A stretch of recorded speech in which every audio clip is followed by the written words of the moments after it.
This is Trend Following Radio, where great thinking comes alive.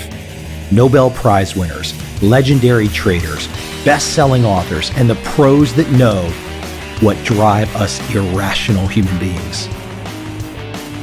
I am your host, MICHAEL COVEL.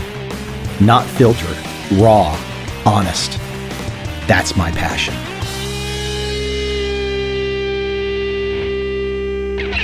Today in the podcast, I have John Mauldin of Mauldin Economics. John is a best-selling author, multiple books. He has a very sober view on the actions of the central banks and governments around the world. Listen up. John brings some wisdom. I hope you enjoy.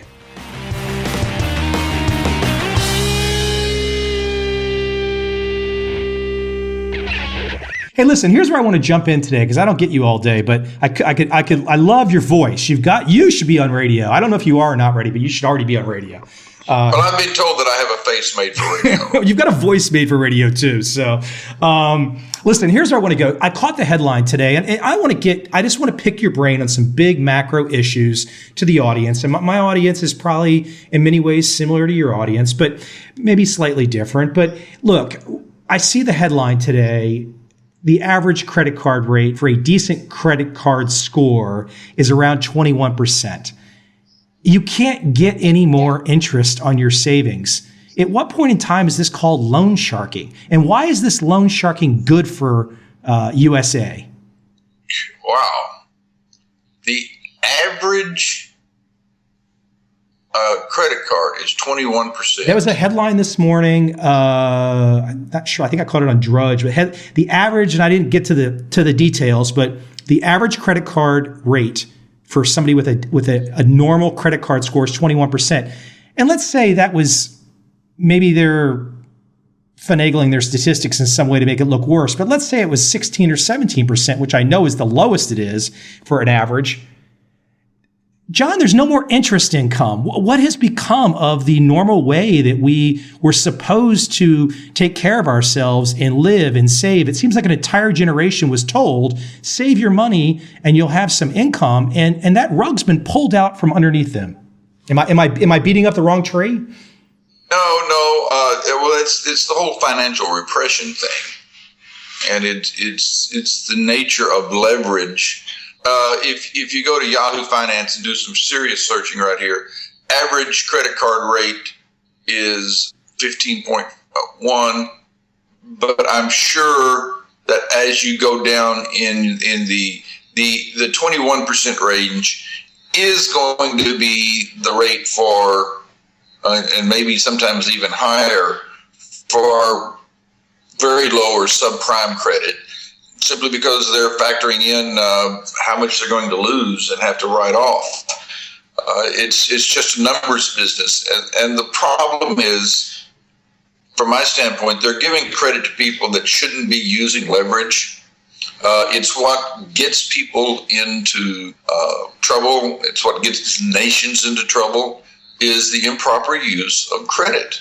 And it is no different if it's an individual or if it's a country. When you get to the point where you can't pay off your credit cards, when you can't pay off your sovereign debt with a reasonable interest, lenders start jacking the rates up, and then you go into a death spiral. And I know from the title of your book last fall, you're not going to give me, and nor do I expect, an exact prediction as to when these things might happen. But we're in that headspace, we're in that trajectory where things are not pretty, are they, behind the scenes? Well, what we have is kind of the current speech thought line I'm working on right now. I'll give you a preview. You know, I'm sure you sit and think quite often in terms of books, or you think in terms of speeches. And right now, I'm thinking in terms of a speech. I'm looking at the contrast between two curves, two trajectories, and one is they're both compounding. We've seen the traditional hockey stick curve where stocks go up, or whatever our favorite statistic is, global warming. We've got two of those curves competing. One is the race by governments to increase their sovereign debt, and we're watching that debt go up. We're watching the interest rates go up. We're watching the carry cost for that, and it's going up to a point where it can no longer be.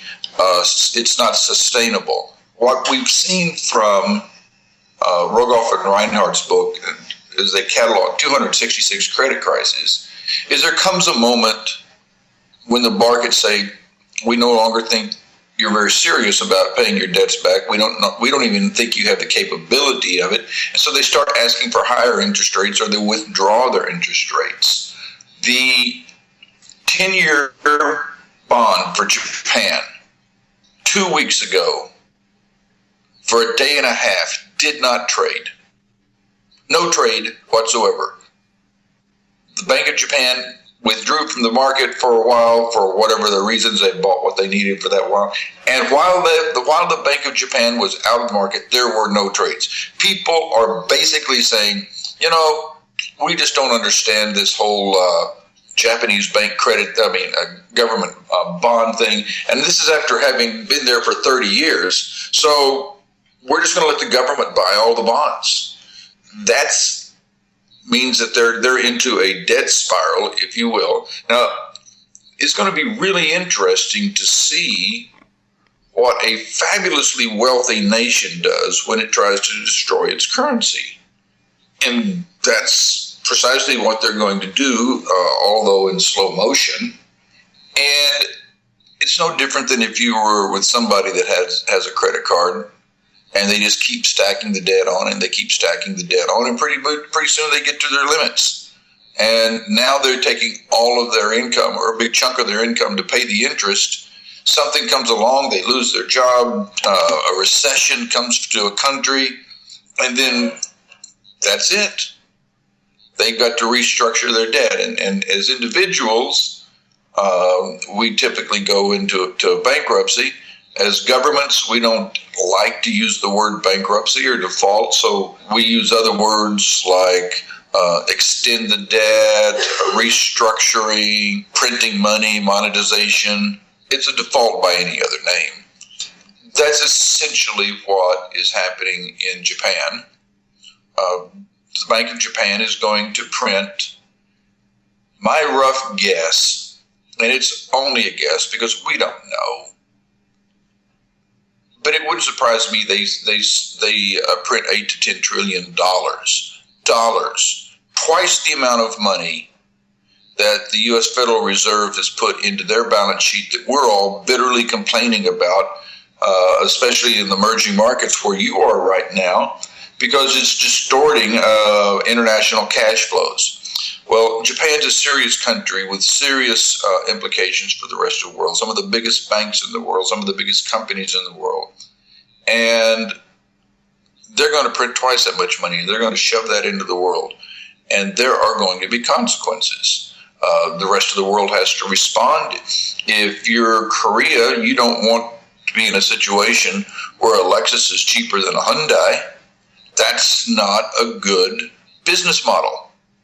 And what's going to happen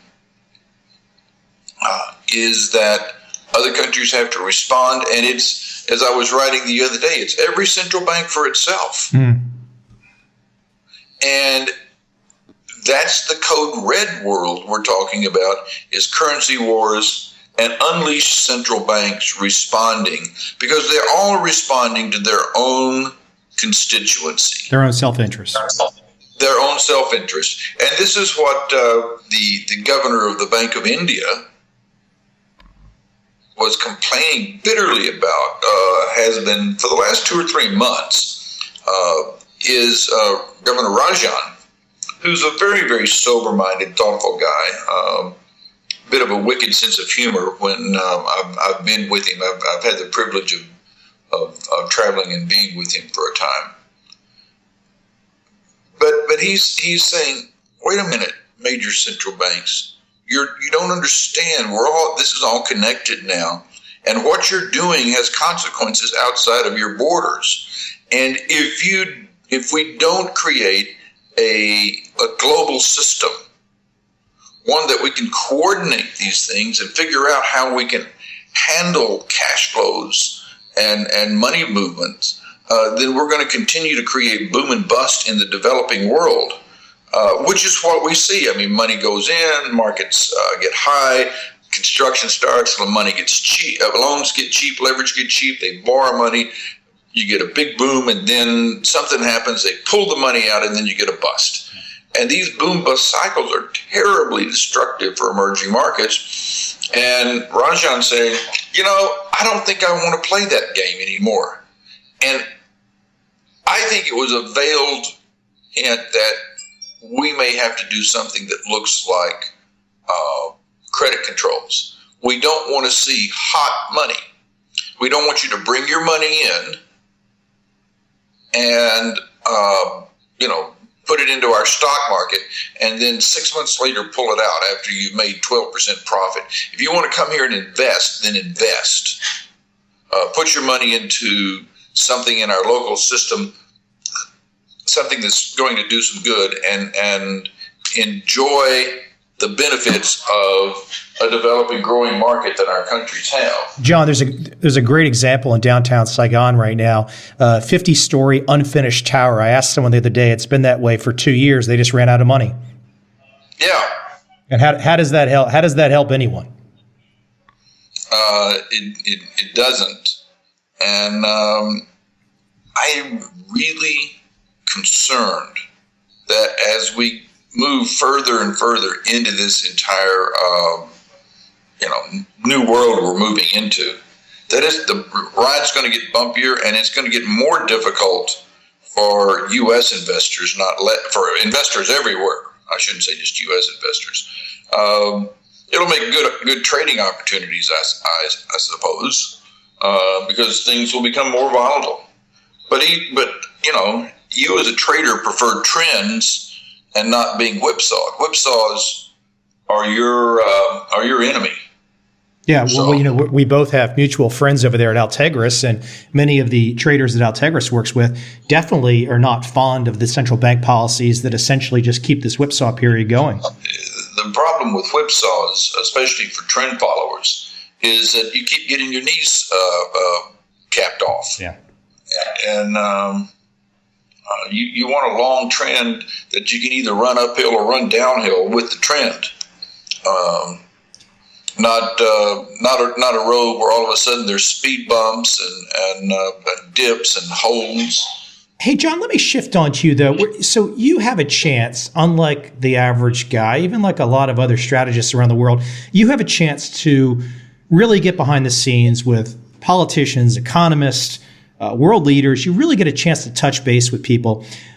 What justification do you see behind the scenes? Because, when I see your work, it's very sober. I see, guys like Mark Faber, who I went and saw in Chiang Mai, Thailand, very sober. Other strategists, very, very, just like, here it is, just the facts. Guys, this is not a good direction.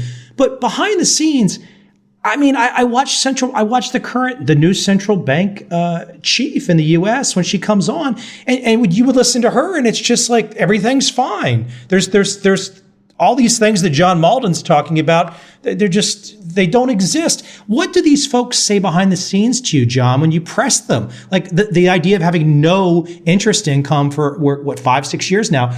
What is the response when you get them alone and they're not in front of a camera giving talking points?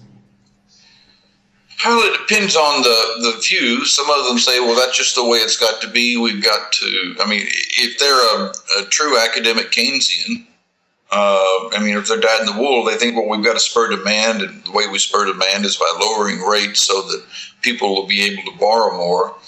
This is a debate that's going on. If you sit down with the general manager, the general director of the Bank for International Settlements, the central bank, he gave a speech at Harvard less than 2 weeks ago, where he was contrasting the two views about the Great Recession. And one is that it's a view was a problem of consumer demand, and that what we have to do is we have to increased consumer demand. The other is that it's a balance sheet recession, and what we have to do is repair our balance sheets. And he comes down and he says, it's on the side of, it's a balance sheet recession, and we are not repairing our balance sheets. We have the wrong policies for repairing balance sheets. Now, code word for him, when he says repair balance sheets, doesn't necessarily mean pay the money back. Sometimes repair balance sheets is write stuff off, write it down, restructure the debt, but get the balance sheets in a way where somebody can work through their problems. And paying it off is the optimal preferred way. That back and forth is something that you'll hear a lot. Now, most of the politicians that I talk to will acknowledge, well, we've got to do something. We can see the trend is not good. Some want to cut spending, others want to raise taxes. So, I mean, there are some that are clueless, but I guess most that I get brought into their circles understand the issue. They just have different solutions. And the nature of the political situation in the United States and the way that we gerrymander our districts. So we now have very, very safe districts that are controlled by primaries as opposed to parties, means that we have a very polarized Congress. And it's going to be very difficult to get something done. Yeah, politics in America has been a mess for a long time.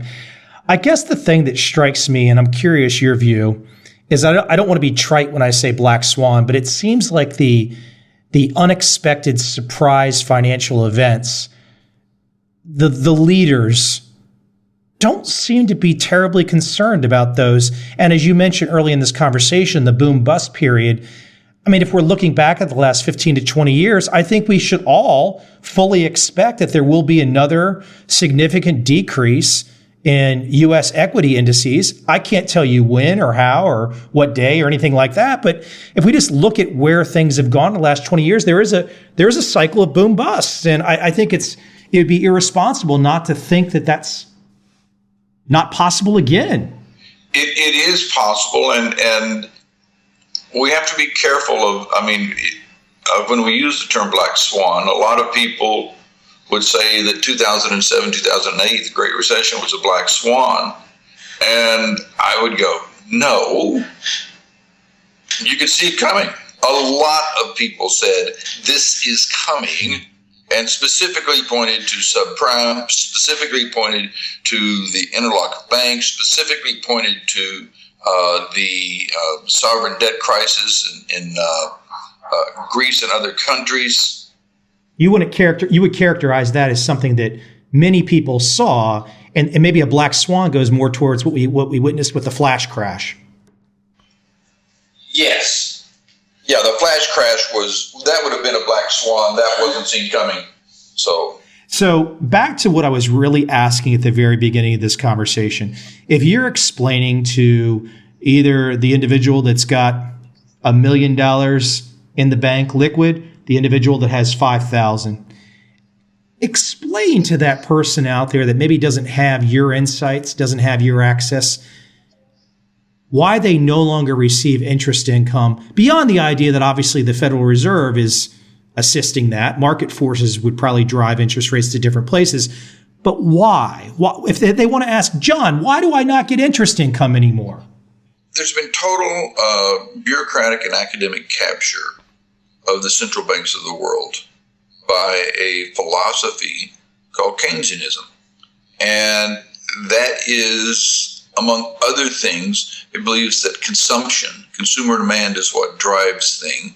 They believe that if they lower interest rates, they will make it easier for businesses to borrow money and to repair their balance sheets, to move, to buy new equipment and to employ more people. They believe that they will make it easier for people to borrow money, to have access to credit so that they will buy. And they're trying to stimulate demand.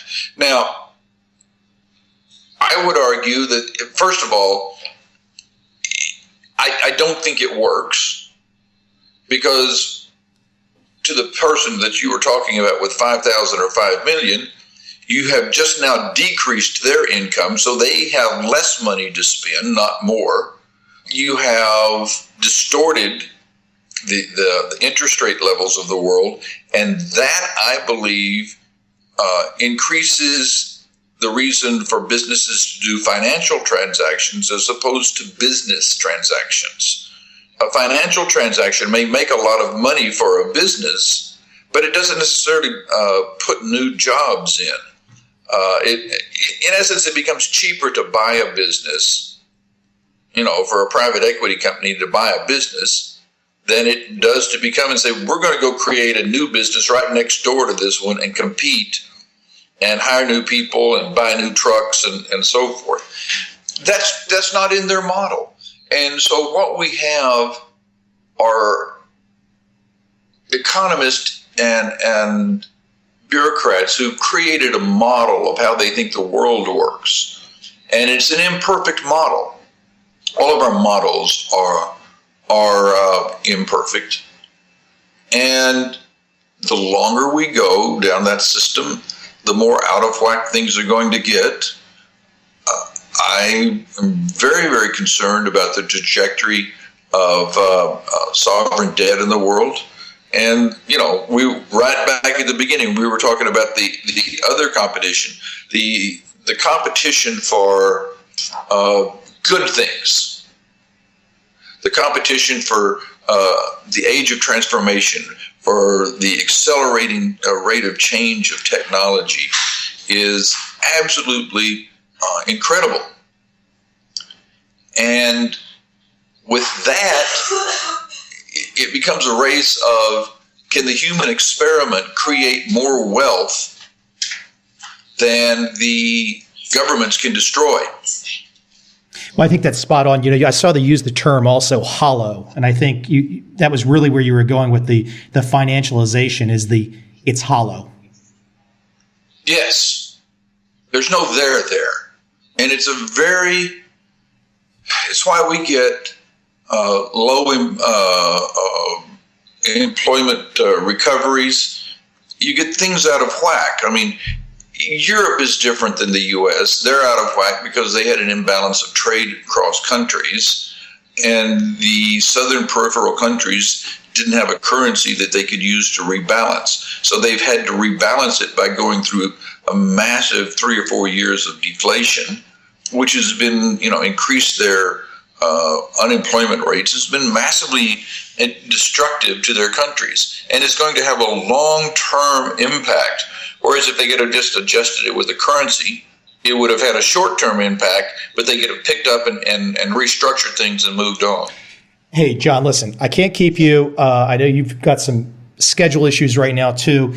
I think the big thing the audience should take away, though, is the thinking process to think about how these flows and these actions by central banks and governments, and if one takes an action, like you mentioned in Japan, what's going to be the corresponding effect? And I think we all need to be thinking about this. None of these things occur in a vacuum. You are right. These things aren't going to happen 1 week, 2 weeks, 2 months, but they are inexorable. They will happen. And we will always look up and go, well, wow, that was kind of a shock and a surprise because it seems to happen quickly. But that is the nature of credit crises. The old Ernest Hemingway line was, well, how did you go bankrupt? Well, slowly and then all at once. So that's how these things develop. So that's why we have to pay attention to it. Because you don't want to be on the wrong side of the trade when the all-at-once moment happens. Spot on wisdom, John. Hey, I assume the best place people can go to check you out is MauldinEconomics.com? Mauldin Economics, put your email address in. We send out a free weekly letter, and you will be one of my closest friends. Right there. Love to have all of your listeners. You've got to get that voice on radio. I'm telling you, it's my mom's from the South, and you got to get that voice on radio. I don't know if you're doing anything right now, but you got to get on there. Oh, thank you. You're very kind. I've got a face made for radio, like we said. Hey, John, take care, and hopefully we can talk again in the near future. You got it. Take Thank care. you.